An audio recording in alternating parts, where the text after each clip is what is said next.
환난 날에 나를 부르라 라는 말씀의 제목으로 함께 은혜 받도록 하겠습니다. 오늘은 시편 50편에 있는 말씀으로 우리가 은혜를 받으려고 해요. 시편 50편의 말씀은 아삽의 시라는 제목이 있죠. 이 아삽이라는 사람은 다윗 시대의 성가대 대장이었습니다. 그러니까 예배에 관해서 굉장히 중심적인 역할을 했었던 사람이기 때문에 유일한 시인데, 이 유일한 시를 통해서 무엇을 가르치고 있느냐라고 했을 때 하나님을 영화롭게 하는 우리의 삶에 대한 기쁨과 감격, 그것이 예배를 통해서 나타나지 않습니까? 그래서 이 예배를 통하여 하나님을 영화롭게 하는 그 일들 가운데 특별히 예배의 어떤 형식의 부분이 아니라 예배의 본질의 부분에 있어서 그것이 무엇인가를 우리에게 가르쳐주고 있습니다. 우리가 익숙하게 잘 알고 있는 것처럼 좀 전에 우리가 말씀의 제목을 택하였었던 본문, 그리고 이 50장에서 반복되어지고 있는 내용을 통해서 한번 확인해 보기를 원하는데요. 우리 14절과 15절 말씀 한번 읽도록 하겠습니다. 시작. 감사로 하나님께 제사를 드리며 지존하신 이에게 내 소원을 갚으며 환난 날에 나를 부르라. 내가 너를 건지리니 내가 나를 영화롭게 하리라. 22절 23절 시작. 하나님을 잊어버린 너희여, 이제 이를 생각하라. 그렇지 아니하면 내가 너희를 찢으리니 건질 자가 없으리라. 감사로 제사를 드리는 자가 나를 영화롭게 하나니 그 행위를 옳게 하는 자에게 내가 하나님의 구원을 보이리라. 아멘. 우리 신앙상에 있어서의 이렇게 우리가 경구라고도 할 수 있죠. 그러니까 세상 사람들은 공식이라고 합니다. 그러한 원리가 있고 이것은 굉장히 중요한 원리인데, 우리가 감사로 제사를 드리는 자가 하나님을 영화롭게 하느니라. 우리 한번 따라서 해볼까요? 시작. 자, 우리 이쪽에 계신 성도님들만 한번 해보세요. 시작. 이제 가운데 줄 시작. 네, 이쪽 끝에 우리 한 분밖에 안 계신데 시작. 아멘. 자, 마지막으로 다 같이 시작. 아멘. 여러분, 감사로 제사를 드리는 자가 나를, 하나님을 영화롭게 하느니라. 이 말씀은 기억하세요. 기억하시고 또 암송하시고 기도하시고 또 여러분의 집에다가 이렇게 표구를 만들어서 좀 붙여 넣으셔도 되고요. 어쨌든 이것이 우리의 신앙상에 있어서 너무나도 중요한 말씀이고 원리이기 때문에 그래요. 잊어버리지 마십시오. 감사로 제사를 드리는 자가 하나님을 영화롭게 한다. 여러분, 우리의 삶의 가장 큰 목표가 무엇입니까? 그것은 하나님께 영광을 돌리는 것입니다. 하나님 앞에 영광을 돌리는 삶이라면 우리는 물부를 또 가리지 아니하는 그런 사람들 아닙니까? 하나님의 영광을 땅에 떨어뜨리는 일이라든지 하나님의 영광이 땅에 떨어뜨리는 일에 있어서는 우리는 정말 미치고 활짝 뛸 사람들 아닙니까? 그렇게 돼서는 안 돼. 절대로 그렇게 돼서는 안 돼. 우리가 사는 삶의 목표는 하나님을 영화롭게 하는 것. 여러분, 그렇게 여러분들의 삶의 가치와 목적을 가지고 살아가는 그런 삶이 있는 줄로 믿습니다. 하나님을 영화롭게 하는 그런 삶에 있어서 우리가 하나님을 영화롭게 하는 일에 가장 구체적인 우리의 신앙의 행위가 있다면 그건 바로 제사죠. 예배입니다. 예배를 통하여서 우리가 하나님을 영화롭게 하죠. 그런데 이 예배의 가장 본질이 무엇이냐는 거예요. 오늘은 특별히 그 예배 부분에 있어서 구약의 제사는 제물들이 있지 않습니까? 그 제물들을 하나님께서 요구하지 아니하신다고 했어요. 특별히 이 제물들을 죽여서 또 태워서 번제 형식으로 제사를 드렸기 때문에 그것이 끝나고 나서는 또 그것을 음식으로 사용했기 때문에 마치 이 제물을 드리는 것이 하나님 앞에 하나님이 드실 음식을 드리는 것처럼 이렇게 여겨지는 그런 제사 형식이 있다 보니까 하나님이 그것을 조금 우스갯소리로 표현하는데요. 내가 배고파서 줄여가지고 먹을 것이 없어가지고 너희한테 소 가져와라, 염소 가져와라, 양 가져와라. 오늘은 양고기가 땡긴다. 오늘은 꽃등심이 땡긴다. 그렇게 하신 거 아니라고 지금 말씀하고 계시는 거예요. 이것들 다 내 것이고 세계 충만한 모든 것들이 다 내 것인데 내가 이런 것들 너한테 가지고 오라고 하는 거냐? 난 지금 그 얘기하고자 하는 것이 아니다. 그렇게 말씀을 하고 계시는 것을 볼 수가 있어요. 그러니까 예배를 드리는 것 그 자체가 중요한 것이 아니라는 거죠. 예배를 드리러 올 때 내가 너희들한테 내가 지금 어디 여행을 가야 되는데 여행에 필요한 경비가 부족하니까 헌금들 들고 와라. 내가 지금 필요한 것이 있는데 그 필요한 것을 사야 되니까 너희들한테 헌금들 가져와라. 그렇게 너희들한테 헌금 요구하는 거 그렇게 하는 거 아니다라고 얘기를 하고 계셔요. 그것이 중요한 것이 아니라 바로 하나님께서 우리를 부르셨을 때 우리를 부르신 그 부르심 속에서 하나님이 영광을 받으시기를 원하시는데 그 영광을 받으시는 것 가장 큰 건 두 가지가 있어요. 그 두 가지 중에 첫 번째가 무엇이냐면 오늘 우리가 읽지 아니한 본문 앞쪽에 보게 되었지만 하나님 스스로를 나는 누구다라고 표현하고 있어요. 50장 1절 2절 다 같이 있습니다. 시작. 해 돋는 데서부터 지는 데까지 세상을 부르셨도다. 온전히 아름다운 시온에서 하나님이 빛을 비추셨도다. 이것은 무엇을 뜻하고 있습니까? 하나님의 주권과 섭리를 뜻하고 있어요. 창조주시라는 거예요. 세상 모든 만물을 다스리고 통치하시고 운영하시는 이가 하나님이시다라는 거예요. 이 세계가 다 내게 속하였다라는 것을 하나님께서 말씀하고 계십니다. 그래서 우리가 그 끝부분에서 아까 반복해서 읽었었던 부분 중에 22절 이렇게 세게까지도 얘기하시잖아요. 다 같이 읽습니다. 시작. 하나님을 잊어버린 너희여 이제 이를 생각하다 살아. 그렇지 아니하면 내가 너희를 찌질이니 건질 자가 없으리라. 하나님을 잊어버린 자요. 하나님을 잊어버린 너희여 이를 생각하라. 그렇지 아니하면 내가 너희를 찌질이니 건질 자가 없으리라. 세죠. 표현이 세다. 그러니까 나를 잊어버리면 안 된다는 거예요. 여러분 예배를 통해서 우리가 예배를 통해서 예배의 그 목적이 무엇인가, 예배의 본질이 무엇인가 그랬을 때 그건 하나님 인정하기입니다. 하나님 기억하기입니다. 하나님을 잊지 않는 것이 바로 예배입니다. 여러분 사실 우리 솔직하게 하나님 앞에 이 시간 얘기할 때 얘기해 봅시다. 여러분 얼마나 일주일 동안 하나님을 기억하고 생각하고 하나님을 찾고 하나님을 구하고 있습니까? 사실 예배 드릴 때 아니면은 하나님을 찾지를 않을 때가 많지 않습니까? 그나마 요즘에는 우리 성경 읽기를 하고 있으니까 또 성경 읽기를 통해서 예배를 하나님을 생각하지만 실질적으로 우리의 삶을 통해서 나는 얼마만큼이나 하나님을 생각하고 기억하고 잊지 아니하고 하나님을 인정하고 살아가거든요. 이 세상 모든 만물을 지으신 이가 하나님이시다라는 거예요. 이 세상을 통치하시고 다스리고 내게 있어서 있어지는 모든 일들이 다 하나님이 행하시는 일이라는 생각을 우리가 하면서 살고 있느냐. 그래서 우리가 읽은 이 본문 속에서도 하나님께서 이렇게 말씀하고 계시지 않습니까? 우리 다 같이 한번 7절 말씀 읽어봅니다. 우리 7절에서 시작했잖아요. 시작.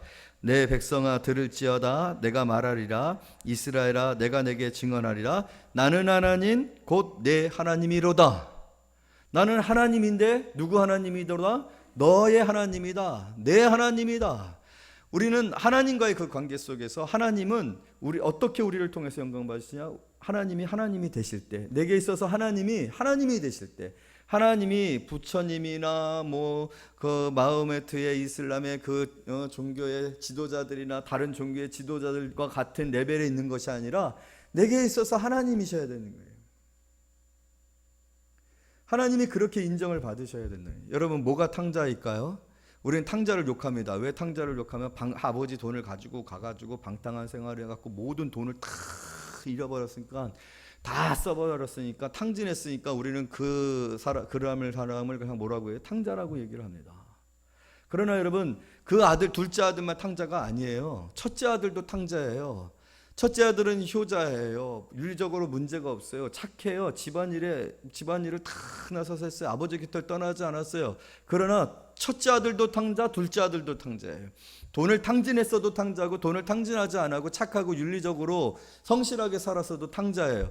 그 비유에 있어서 가장 중요한 것은 무엇이냐면 이 두 아들이 아버지를 인정하지를 못했단 말이에요. 첫째 아들은 그 아버지의 모든 것들을 자신이 누릴 수 있었음에도 불구하고 그것을 소유하고 있었음에도 불구하고 그걸 누리지 못한 것은 아버지를 인정하지 못했기 때문에 그런 거예요. 왜 탕자가 도망갔습니까? 돈을 가지고 났으니까 아버지를 인정하지 못했어요. 탕자가 돌아온 것은요, 착해서 돌이켜서 돌아온 그 의미가 아니라 아버지를 아버지로 안 거예요. 그가 진짜 내 아버지라는 것을 알고서 돌아온 거예요. 그 메시지가 거기에 담겨져 있는 거예요. 탕자의 비유는 착하게 살았느냐 못하게 살았느냐, 그런데 회개하고 돌아왔다, 그 얘기를 하려고 하는 게 아니라 두 아들이 아버지를 아버지로 알지 못했기 때문에 생겨진 극단적인 예를 보여주고 있는 거예요. 여러분, 오늘 우리가 한 주간 동안에 하나님을 하나님으로 알고 인정하고 생각하고 기억지 않냐고 살아갔으면 우리는 탕자처럼 일주일을 살다가 지금 탕자처럼 주님 앞에 돌아온 거예요. 그래서 이 시간에 하나님은 확인시켜 주시는 거예요. 뭘 확인시켜? 내가 내 하나님이다. 내가 내 하나님이라는 거예요. 그래서 세게 얘기하시는 거예요. 나를 잊지 마라, 이를 생각하라. 그렇지 아니하면 찢어버리리라, 구원하는 이가 없으리라. 그렇게 말씀하실 수 있는 거예요. 그래서 여러분, 이 예배를 통해서 오늘 우리가 깨닫게 되어지는 것, 또 확인해야 되는 것, 또 우리가 더 우리의 생각이 분명해져야 되는 것은 하나님의 하나님 되심입니다. 하나님을 인정하는 것이에요. 여러분, 우리는 환난 날에 나를 부르라 말씀을 오늘 제목으로 해서 전하고 있습니다. 15절 다시 읽습니다. 시작. 환난 날에 나를 부르라, 내가 너를 건지리니 내가 나를 영화롭게 하리로다. 이 메시지가 어떤 의미인 것 같습니까? 환난 날에 나를 부르라. 힘들고 어렵고 고난당하고 고통당하고 슬프고 죽을 것 같은 그런 상황에서 기도해라, 기도를 열심히 해라, 그러면 내가 응답하겠다. 여러분, 이 메시지의 핵심은요, 너의 도움을 누구에게 정할 것이냐. 너의 도움이 누구냐. 너는 힘들 때 누구를 찾느냐. 여러분, 찾는 사람이 그 사람에게 있어서 의미 있는 사람이잖아요. 여러분들은 누구에게 찾아가요? 우리의 부모, 자녀들은 누구를 찾아가요? 부모를 찾아가요. 부모가 부모 되는 순간입니다. 어려운 일이 있을 때, 용돈이 필요했을 때, 몸이 아플 때, 도움이 필요했을 때, 지혜가 필요했을 때, 뭔가 결정해야 되는 중요한 순간이 있을 때 누구를 찾아가요? 자기에게 가장 의미 있는 사람을 찾아가는 거예요. 환난 날에 우리는 진실해집니다. 가장 솔직해져요. 가장 내 자신에게 솔직해진단 말이에요. 왜? 가장 힘든 순간이고 가장 어려운 순간이고 그것이 나의 팩트라는 것, 내 자신의 실제적인 모습이라는 것을 알게 되기 때문에 가장 진실해요. 그렇기 때문에 그 순간에 우리는 가장 순수하게 내가 의지하는 사람을 압니다. 내게 도움을 줄 수 있는 사람을 압니다. 내게 필요한 사람을 압니다. 그리고 그 사람에게 전화를 하거나 그 사람을 찾아가거나 그 사람에게 손을 내밉니다. 도와주세요 라고. 근데 누구에게 해요?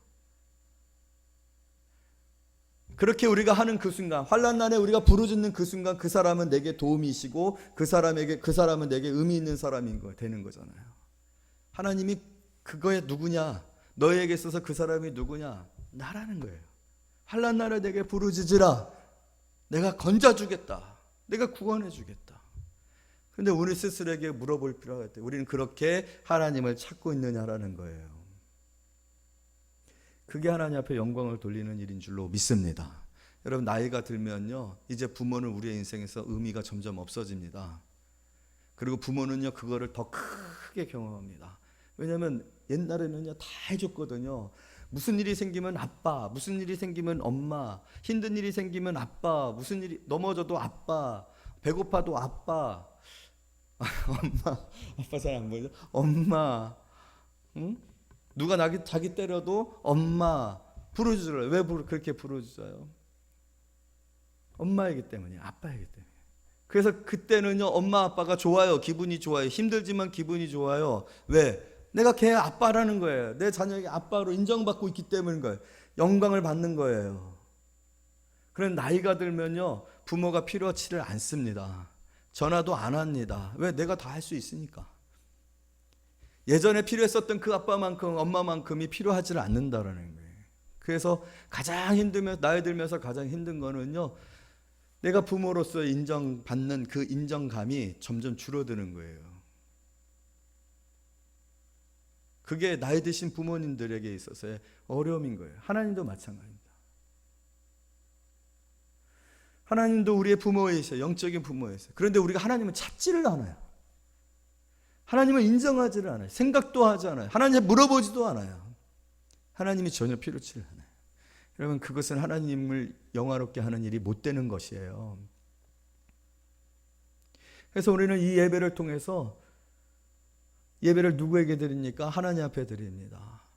그러면서 하나님을 인정하는 이 시간이 되어지는 것이에요. 그래서 하나님이 예배를 통해서 영광을 받으시는 거예요. 이 예배는 바로 그러한 시간입니다. 하나님이 나의 하나님이 되시는 순간입니다. 또한 우리의 모든 삶이 그렇게 하나님을 하나님됨으로 인정하는 삶이 되어져야 되는 거예요. 그래, 부르짖으라는 거예요. 나를 찾으라는 거예요. 나를 잊지 말라는 거예요. 나를 생각하라는 거예요. 너희들이 생각할 때는 재물을 들고 오는 것으로 다 끝난 것으로 생각하지만 그것은 내게 충분하다라는 거예요. 내가 줄여서 먹을 것이 없어서 너희들에게 그것을 요청하는 것이 아니라 그것을 통해서 너희들이 기억하고 나를 인정하라는 거죠. 내가 너희들을 어떻게 구원하였는지, 내가 너와 맺은 언약을 통하여서 너희들에게 항상 하나님됨을 지키고 유지하고 행하고 있다라는 것을, 그리고 나와 약속했었던 것을 잊지 않냐라는 걸 의미해서 그 도구가 주어진 것이 그것 자체가 의미가 있는 것은 아니에요. 물론 그것을 통하여 유익이 있도록 하나님 허락하셨지만 가장 중요한 것은 오늘 저와 여러분의 인생이 하나님 앞에 예배가 되어져야 되는 것은 하나님을 이 예배를 통하여 하나님됨으로 인정하는 그런 시간이 되어지기 때문이고, 그래서 하나님은 영광을 예배를 통하여 받으시는 줄로 믿습니다. 한 주간 동안 우리의 삶을 돌이켜 봅시다. 우리가 어떻게 살아왔는지, 과연 하나님을 얼마만큼이나 생각해 보았었는지. 오늘 이 주보에도 보니까 주보 뒤편에도 보니까 그런 내용이 있더라고요. 하루 한 시간 주님의 뜻 이루어지길 기도하기. 과연 얼마나 참 하나님이 우리의 수많은 시간들 가운데 1시간, 30분, 하루만 이런 식으로 인정받으실 만한 분이 아니신데, 그런 분이 아니신데 우리가 어떻게 그렇게까지 밖에는 하나님을 인정하지 못하며 살아가고 있을까 하는 생각이 들면 너무나도 죄송하지 않은가 생각되어집니다. 모든 것을 지으신 이 아닙니까? 우리의 모든 생명의 주가 되시지 않습니까? 그분으로부터 우리에게 생명이 주어지는 거지 않습니까? 하나님이 우리에게 한량없는 은혜를 부어주시고 계시는데 그 하나님 우리가 모르고 기억지 아니하고 살아가는 거, 그것은 마치 육신의 부모를 우리가 잊어버리고 내가 혼자 태어난 것처럼 내 잘났다고 내가 살아갈 힘이 있다고 부모를 무시하고 인정하지 아니하고 살아가는 거하고 똑같은 거예요. 저희 아버님은 참 좀 민망한 말을 잘 하시거든요. 어제도 아버님과 함께 병원을 갔다 왔는데 아버님이 그런 얘기를 하시는 거예요. 저와 같이 있을 때가 가장 행복하시대. 하는 것도 없는데 저는 시간이 없어가지고 그 시간만 딱 병원 갔다 오면 바로 또 와서 또 교회 일 이렇게 하느라고 그러는데 그 시간이 가장 행복하고 그 시간만 기다리신대요. 그리고 그냥 아직도 제 어제 5만 원 용돈 받아왔거든요. 좀 필요하신 분이 있으면 공유하겠습니다. 같이 뭐 라면을 뭐 사 먹는다든지. 꼭 5만 원을 줘요. 그렇게 모아두셨다가. 근데 그게 되게 좋으신가 봐요. 그러니까 아들한테 내가 아직도 5만 원을 줄 수 있는, 아들과 아버지의 그 관계 속에서 용돈을 주는 사람이 아버지잖아요. 용돈을 자녀들한테 받을 수도 있지만 아버지로서 용돈을 주는 거예요. 예전에는 아버지가 일하실 때 매번 거기 가가지고 동생하고 같이 용돈 받아오는 게 재미가 있었었는데, 하나님도 마찬가지예요. 하나님이 우리에게 필요가 없다라고 느끼시기 시작하는 거예요. 찾지 아니하시니까, 원하지 아니하는가, 바라지 아니하니까, 구하지를 아니하니까 환난 날에 내게 은혜를 부르시라. 이 메시지에 담겨져 있는 가장 큰 핵심은 여전히 내가 내게 필요한 사람이냐? 여전히 너는 나의 능력을 구하고 있느냐? 그 의미를 얘기하시는 거예요. 여러분, 정말 우리가 하나님이 필요한가요? 하나님의 능력이 없으면 살아갈 수 없을까요? 우리는 물어보아야 되고, 항상 하나님께 대하여서 우리가 그러한 마음으로 살아가고 있다라면 여러분에게 있어서 하나님은 항상 하나님 되십니다. 그리고 그것은 하나님 영광 받으시는 일이십니다. 하나님의 기쁨이셔요. 그리고 여러분들에 대하여서 하나님은 결코 그대로 두지 아니하시고 구하고 또 도움이 되시고 하나님이 하나님 되심으로 역사하여 주실 줄로 믿습니다. 할렐루야. 더불어서 여러분, 그 모든 과정을 통해서 나오는 게 바로 감사입니다. 여러분, 감사는 누구에게 하는 거예요? 도움을 받은 이에게 하는 거예요. 관계가 있어야지 감사가 있어지는 거죠. 하나님이 우리에게 하나님 되시지 아니하는데 우리는 하나님 앞에 감사할 수 없어요. 그러나 우리의 모든 삶을 통하여서 우리가 끊임없이 자꾸만 잊어버리는 것이 무엇인가? 우리의 삶이 왜 예배가 되어지지 않았는가? 이 예배의 가장 핵심적이고 본질이 무엇인가? 그것은 감사예요. 감사. 하나님 앞에 우리가 감사할 수 있는 사람들이 되어야 합니다. 하나님이 우리에게 행하신 일들을 한번 생각을 해보세요. 우리는 예배를 통해서 하나님 앞에 감사하지 아니할 수가 없게 되어지는 거죠. 그래서 예배의 감격이 사라지는 것은 감사가 사라진 거라고 생각하시면 됩니다. 예배가 형식적이 되어진 것은 내가 감사를 잃어버렸다라고 생각하면 되어지는 것입니다. 그러나 예배에 감사가 있고 감격이 있으면 그것은 내가 감사하고 있다라는 그런 증거들인 것입니다. 성도들의 삶에 있어서, 성도들의 신앙생활에 있어서 가장 우리가 맺어야 할 열매가 있다는 그것은 감사의 열매예요. 이제 한 해가 다 되어져 가고 있는데 이 한 해가 되어져 가는 그런 상황 속에서 우리가 하나님 앞에 맺어야 할 열매가 있다라면, 고백이 있다라면은 그것은 감사이라고 저는 생각합니다. 감사로 제사를 드리는 자가 하나님을 영화롭게 합니다. 그러나 우리는 참 감사를 하지 아니할 뿐만 아니라 감사를 하지 않는 이유가 너무 쉽게 잊어버려요. 참 하나님 앞에 우리가 간사하고 가증한 것은 하나님이 우리에게 베푸신 은혜가 큰데, 그리고 오늘 환난날에 나를 부르라 하신 이 말씀 속에 담겨진 것은 무엇이냐면, 그런 날이 많았잖아요. 얼마나 눈물 흘리며, 또 얼마나 가슴을 찢으며, 또 얼마나 절박하게 절실하게 하나님 앞에 우리 도우심을 구하며 하나님을 찾지 않았었습니까? 그런데 그러한 날들을 잊어버리고 또 우리가 살만하고 우리가 형편이 괜찮아지고 여유 있어지면 우리는 그 감사를 다 잊어버리는 거예요. 저 자신도 그렇고 우리 모두가 참 하나님 앞에 받은 은혜가 너무 큰데, 하나님의 은혜가 너무나도 풍성한데 그 풍성한 은혜에 대하여 하나님 앞에 감사로 제사를 드리고 있는가라고 했을 때 그러지 못하는 경우들이 너무나도 많다는 사실을 우리가 잊을 수가 없다라는 거죠. 그래서 때로는요, 하나님은 의도적으로 우리에게 감사할 일들을 만드시기도 합니다. 그것은 그 감사가 있을 때 하나님이 되시고 진정한 예배가 되고 하나님을 영화롭게 하는 삶이 되어지는 유익이 우리에게 있기 때문에 그러죠. 그래서 우리가 어려운 일들이 생겨졌을 때 그 어려움 속에서 우리가 누구를 찾습니까? 하나님을 찾죠. 그리고 하나님께서는 그러한 어려움 가운데 있는 우리를 구원해 주시는 그런 은혜를 베풀어 주십니다. 그랬을 때 우리에게 하나님에 대한 감사가 회복되고 하나님은 다시 우리에게 하나님이 되고 하나님께 영광을 돌리는 일들이 있어지죠. 이것이 어떤 의도적으로 계획적으로 공식적으로 되어지는 일이 아니라 이것은 참 하나님과의 관계 속에서 하나님께서 우리에게 유익이 되어지는 일들을 만들어내는 방식이고 섭리인 것이죠. 그래서 때로는 우리에게 환난을 허락하시는 거예요.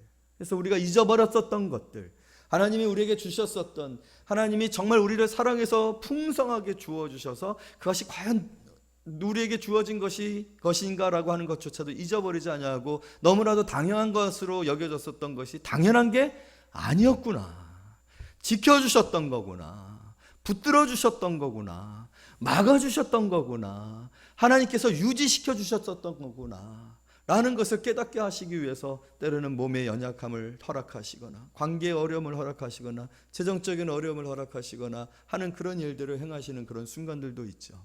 그랬을 때 여러분, 우리가 하나님을 찾고 하나님께서 우리에게 행하신 일들을 통해 우리는 깨닫는 거죠. 하나님의 은혜였구나. 그래서 감사를 하는 거죠. 여러분, 그렇게 감사를 하게 되었을 때 우리의 삶은 풍성해집니다. 감사에는 하나님의 그 의도하신 놀라운 은혜들이 있어요. 그 감사를 통해서 하나님 우리에게 주시고자 하는 것들이 얼마나 많이 있는지 모릅니다. 풍성해져요. 여러분, 우리의 삶에 대해 만족이 없지 않습니까? 그래서 우리의 삶에 대해서 참 항상 불평이 가득 차 있어요.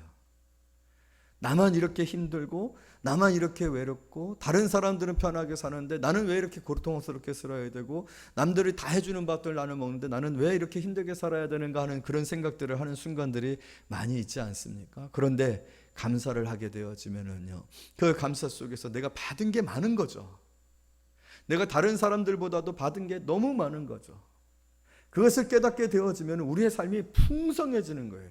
내 삶에 대한 풍성이 경험되어지고 내가 눈으로 보게 되고 인식을 하게 되어졌을 때 우리의 삶에 자유가 있어지는 거예요. 여러분, 왜 우리가 자유하지 못합니까? 자유하지 못하는 것은 우리가 뭔가 부족하다라는 생각을 하기 때문에 그래요. 그래서 자유하지 못하고, 그래서 또 불평하게 되어지고, 불평하게 되어지면 또 우리의 삶에 부정적인 시각들이 가득 차게 되고 어두워지게 되고 다운되어지고 삶이 굉장히 자유롭지 못하고 참 행복하지 못한 그런 삶을 살게 되는 거죠.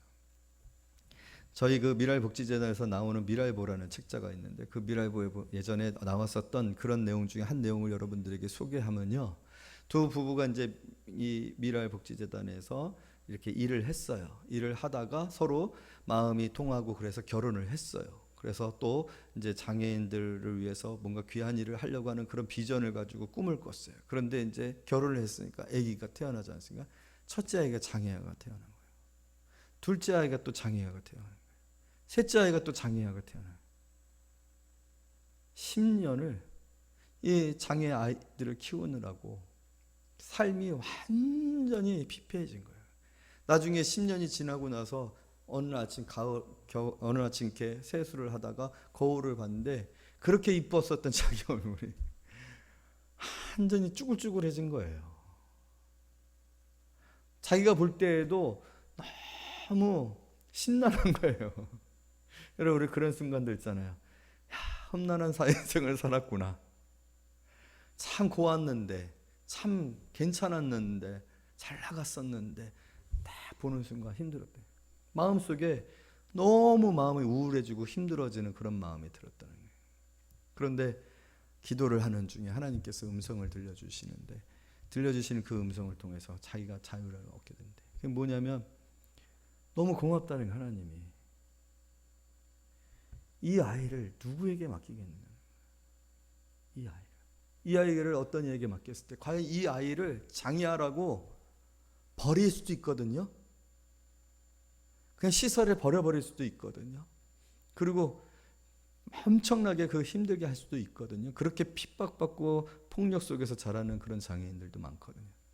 이 아이를 누가 인간답게, 이 아이를 누가 이렇게 사랑해 줄 수 있는 사람이 있겠냐. 고맙다. 하나님이 그러시더라는 거예요. 하나도 아니고 둘이래, 셋까지. 내가 너를 믿을 수 있다. 내가 한 아이를 맡겼을 때 내가 행한 그 일 때문에 내가 너무 고마워서 둘째 아이도 맡겼고 셋째 아이도 맡겼고, 그런 순간에 감사가 나오더래요.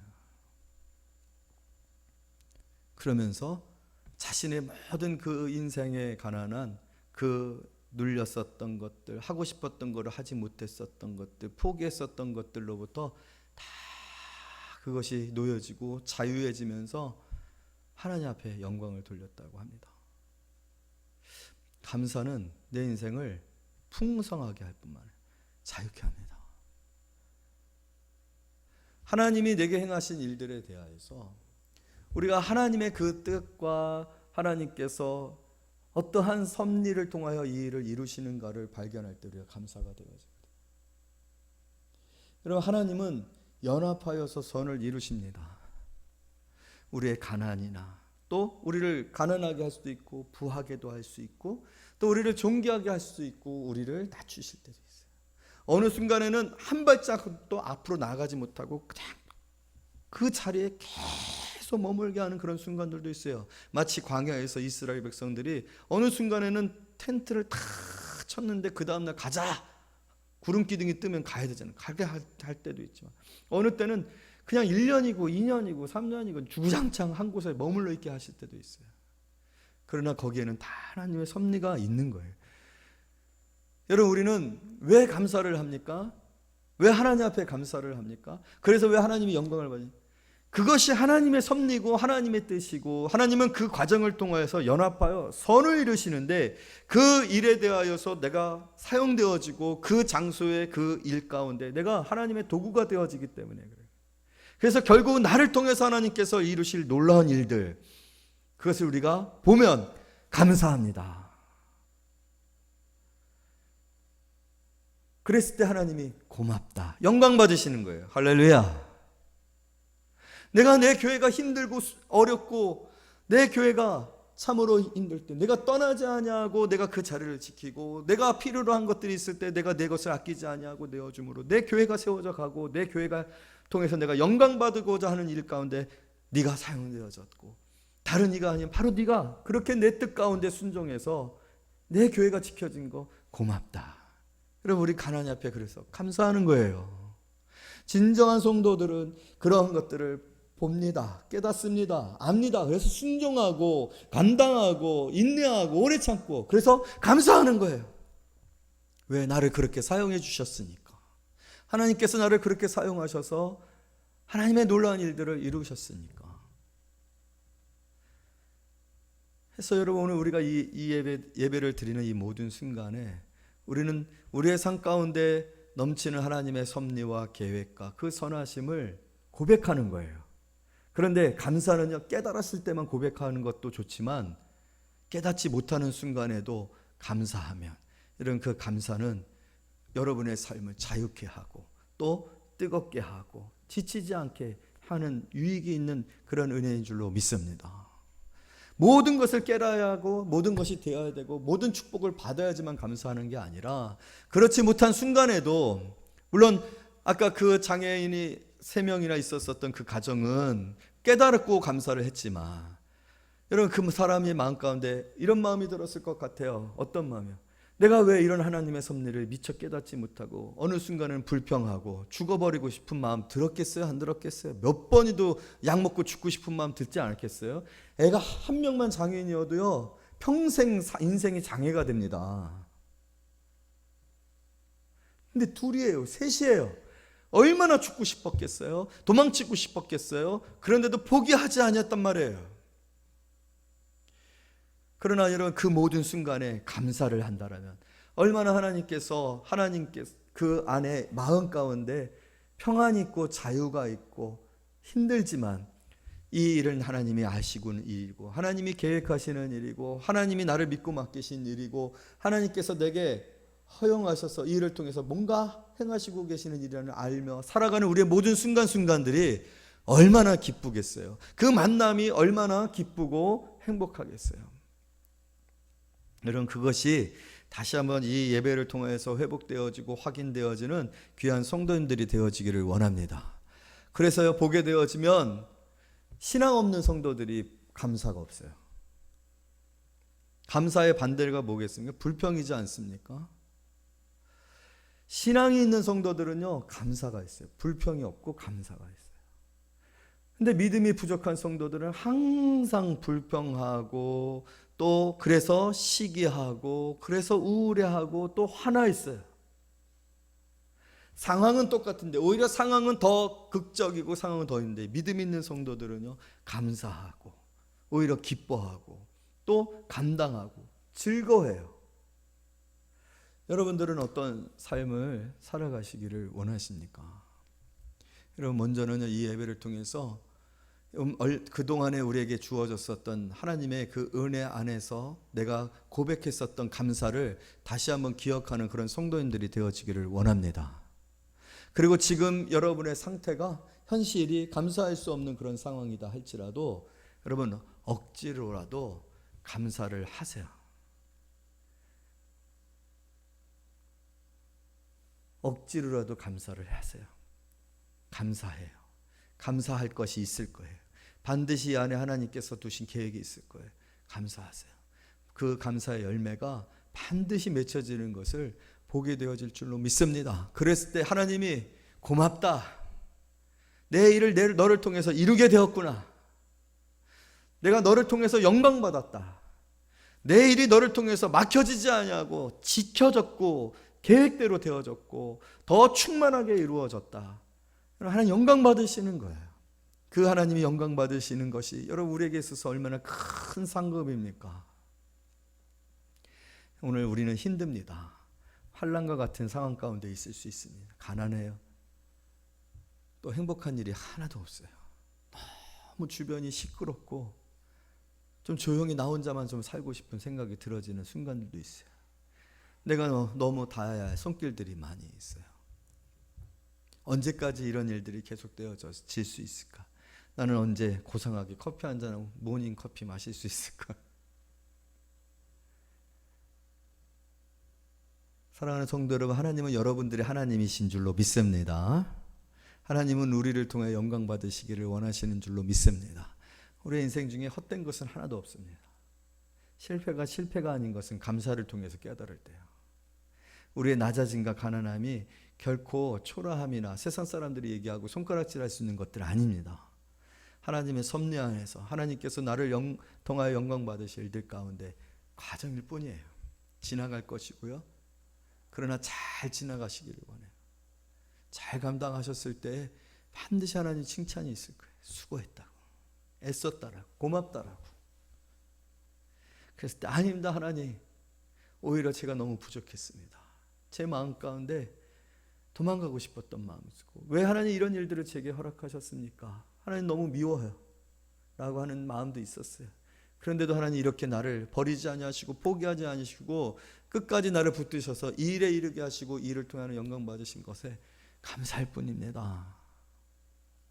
나중에는요, 이 모든 일들을 밝히 다 알게 될 때가 있을 거예요. 그러나 오늘 이 예배를 통하여 우리의 고백이, 감사의 고백이 참으로 하나님께 영광을 돌리는 귀한 시간 되어지시기를 말씀으로 축복합니다.